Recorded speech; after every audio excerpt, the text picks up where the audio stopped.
Greetings, my friends. This is Gilles Mancillon. I am called to return to continue to speak about psychological, transcendental psychology. I thank you so much for supporting me, supporting the channel. If you like those messages, I wanted to say it's very important to understand that we all have an inner dialogue. Dialogue, everybody has it, but like Shakespeare said in Macbeth, it's like life is a story told by an idiot that shouts, and at the end there is nothing. But there is also the voice of the heart, the voice of the soul, the voice of God also. And this voice, those voices of spirit, the voice of the heart, is a subtle voice. It whispers. It will not like shout over the ego voice, and so we do need to listen to it and to engage that presence, to realize that there is one constant that is all the time there. For like life changes every day. Yeah? It's like life, like Heraclitus used to say, life is a flame, and the flame is never twice the same. It always changes, but there is a constant within that, is that the presence of God is always there, always has been, always will be. But he will never impose until we realize that. He will not impose it. He will work discreetly as a fate or luck or something like that when God intervened. But so engage this inner dialogue with your Creator. You say, my beloved Creator, I thank you so much for whatever. Good to start by a message of gratitude, then you can engage the conversation. And this presence of God lives in the heart, and it's really where we're going to find it, in the upper heart. Communicate through the heart, through the yet it works in the mind, in the mind. And it's like, it's called the thought adjuster or the mystery monitor. It's always looking for a way to increase our consciousness in relationship to what we think. Realizing that all hearts, when we live in the heart, all hearts are connected within the hearts of hearts. The center, this heart of hearts, is a great eternal space where there's a great big heart of God that pulses, and there is your heart that pulses, and the heart of every being that's ever been created. So within this space of heart, you can connect from heart to heart through your intention with any being that you ever met or ever known, because it's all there anyway. The emerald heart, it's like the emerald heart of Regulus. And so because there is this green energy, this emerald energy within the heart, that's very healing. For I have to practice certain healing, I have to get the authorization of the person. It's kind of important to me.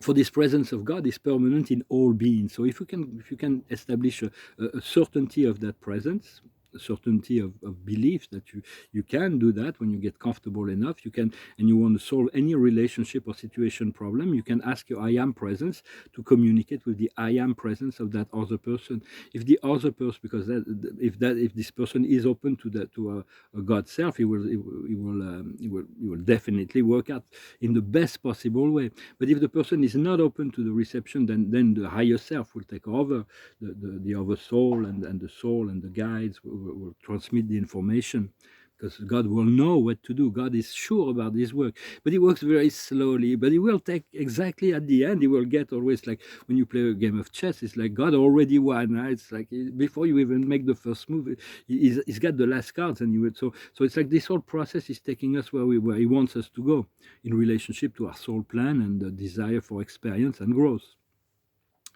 And so, well, I hope those messages are interesting for you. We're really moving into a higher sphere of consciousness, and we're really moving forward. It's like each and every day, slowly but surely. But another thing I realize is that if you change the past, you change the present. If you change the present, you change the future. Well, it was also the base of, in 1984, that's what they do. They transform the past so they can control the present to project the future they want to project.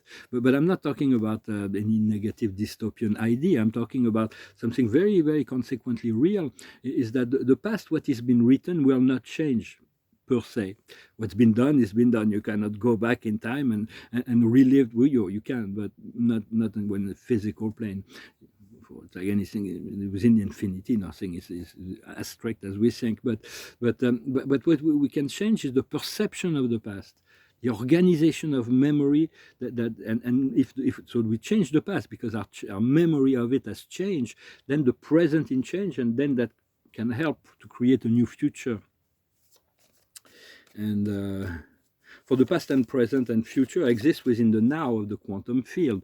All things are actually fully vibrant within the egg of creation. The card of the day is the milk and honey. The good things out of life. So it's a muscle that we need to really operate, to focus, to learn to focus, to practice our focal attention. We have the will, we have our choices, we have our awareness, and we just need to learn to focus on those things that are good. If something turns dark, then we let it go. We send love and light or violet fire, and we return to something else that brings us fulfillment. Which is very for me. It's very difficult. I'm sharing certain things, but aligning with an inner deep soul relationship is complicated. For anybody that's experienced it will tell you, because it pushes all your buttons, it forces you to let go of all kinds of limits. You're facing all kinds of fears, you're facing all kinds of doubts, you're facing all kinds of things. But right now, I'm doing that with two different soul connections. Well, three actually. There's an old one that's like, hey, don't forget about me. And someday those energies are you're very solicited by those energies on the astral spiritual plane. I'm not talking about the physical here yet. For things were resolved in the physical, but so I'm like, sometimes they're very solicited by those energies, and someday they just vanish. They're like completely gone. But what I see is that God brings another soul connection that is like as a form of comfort. Say, don't worry, my child, I'm not letting you down, although those person may be distracted or whatever. So you don't feel abandoned in that. And so it's like what we seek is to turn those connections, what we feel deeply, into potential. Then we turn potential into actual, into manifestation, and then we go to fulfillment. Because if there is a deep connection, there will come a fulfillment. Sometimes it takes a very long time to reach the point of fulfillment. And even manifestations. It's all about learning to work with the energies of life. It is said all. For life is a playground, physical, astral, and spiritual. Once we find the ethers, we are home. We have completed the program. It's an adventure. Well, it is all about spiral within spiral within spiral, universes within universes within universes within universes. It's all about that. It's always a space within more space within more space within more space.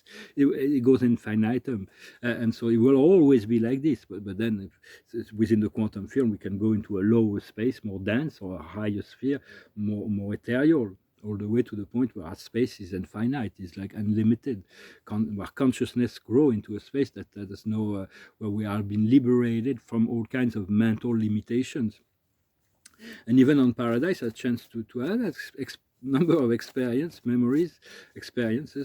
communications from that plane of reality. On Paradise, time does not exist. The nature of time on Paradise is eternal. Space doesn't exist. The nature of space on Paradise is absolute. But within the Paradise consciousness and reality, and I'm not talking about deity, I don't know what deity is experiencing, but what has been shared, what we can share as created being, is that there is a space of reality that we exist within. It is not space, for it is not made of atoms and particles, and it's not about evolution. And I've been shown the constituting matter of Paradise. It's very, very different than what we find in space. It's made of a single particle. The little cubes, they're so small, but you can make anything with that. From that, the God created the universe of universes through transformation. Takes this energy, and there's many levels of transformation to make it the great spiral of energy that are the galaxies, or whatever the cosmic matter, primary, secondary. There's all kinds of circuit energy that are very, very mysterious. And when we look at reality, the cosmic reality of the creation, from the bottom up, it looks infinitely complicated. It's like and completely ungraspable. But when we ascend and we look at it, the more we ascend, the more we can look at it from up down. Then it looks very simple. It's like so simple. It's like God created this whole thing just with one thought, and it's like it runs eternally in its perfection. It's like so simple in reality. Because if it wasn't simple, it wouldn't work. But from here, it's like sometimes we get lost in all kinds of we take all kinds of detours, but that's part of the process, and we have to be okay with that.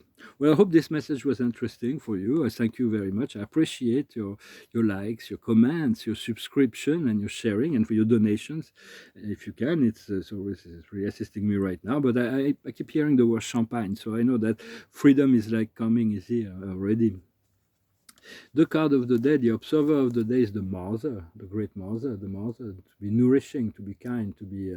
It's all about the family also. For me, it's like the sense of family. I'm not talking about universal family, for that is also important, but Earth family and new people that are family to me. And it's like even if like the circumstances are really hard, we're solidly anchored within the heart. Once we're family for life, for forever, even because we were already family from in other timeline, in origin point also. Because when we come from the universe, we all have a dissension, spiritual dissension, and when we were all created differently, and so we are created by groups, different planes or whatever, and then we undertook a journey of evolution.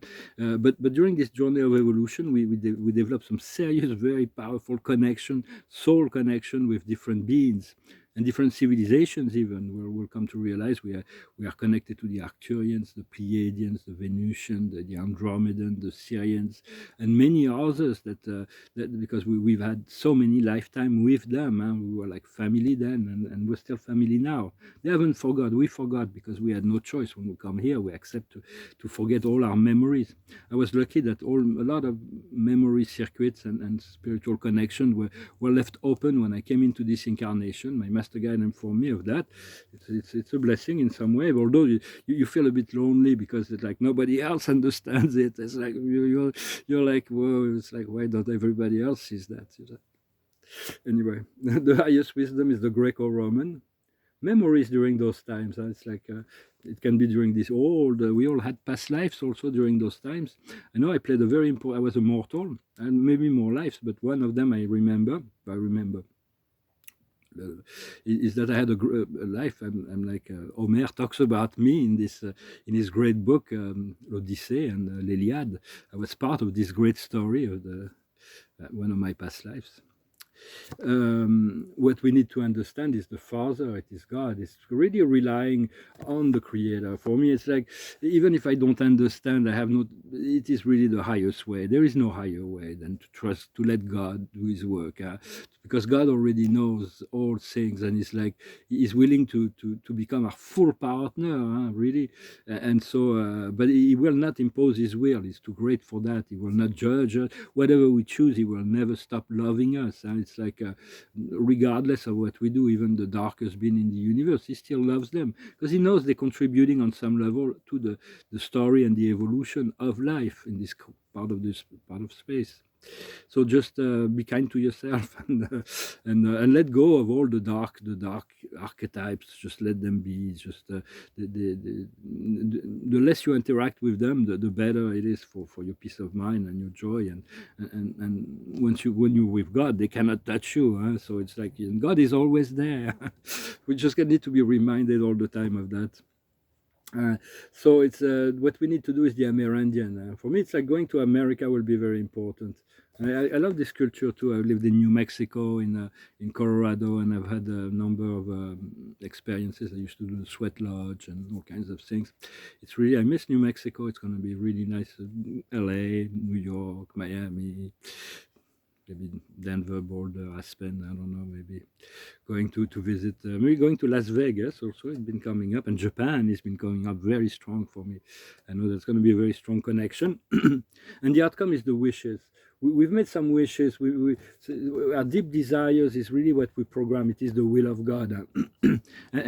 And sometimes we make promises, and as we hold it, we will understand the need for us to fulfill those wishes. Although it may not be obvious all the time, just to be like a tree and continue to grow and advance. And it's like sometimes I feel like the lessons of yesterday were really hard. So it's like you feel like you're ready to expand into a new realm, but then it's like, and you do, and then the next day it's like, whoa, was I ready for that much expansion? I'm just talking for myself. Um, which song should I sing? I'll sing the other ones on the other side. I think this song is called "If You Go Away." It's a Belgian song the, in the French video.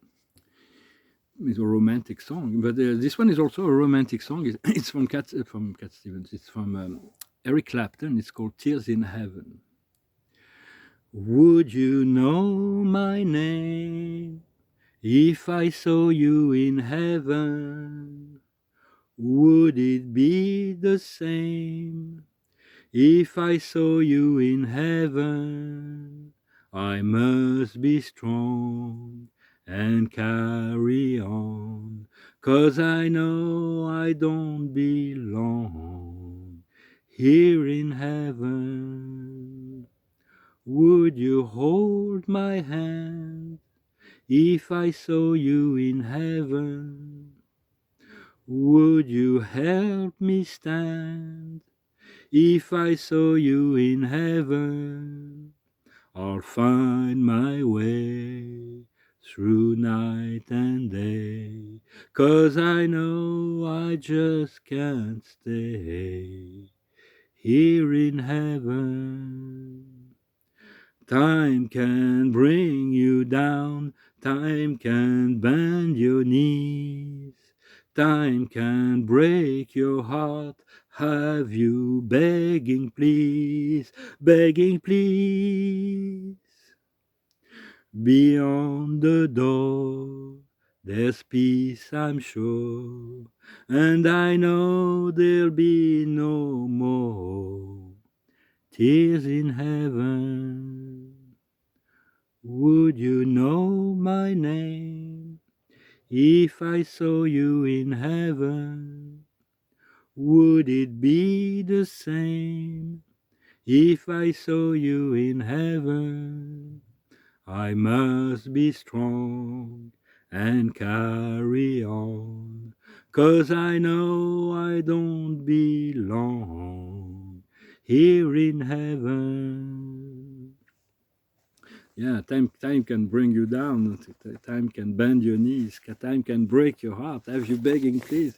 For me, right now, my situation is like time is really separating from this person that I love, and I know she loves me. I keep saying that we're husband and wife. It's like she's really, she's like she's family. We're gonna have children together. But time is really is a separator right now, and it's like very. It's part of the process, but there's a lot of growth in the process, and the joy of returning, for finding each other, or returning, or repairing, or regaining something we lost, will bring us a great deal of joy. That is better than if we've never been separated, I'm sure. So just always trying to rationalize the find good reasons for try to understand the principles of creation, understanding the law, how things work also.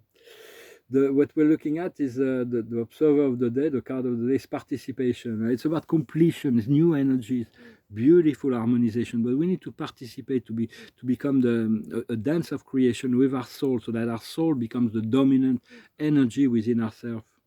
The ego might interfere once in a while, but less and less. There is a positive ego and a negative ego. The positive ego is necessary, a sense of self, individuality. If we didn't have that, then who are we?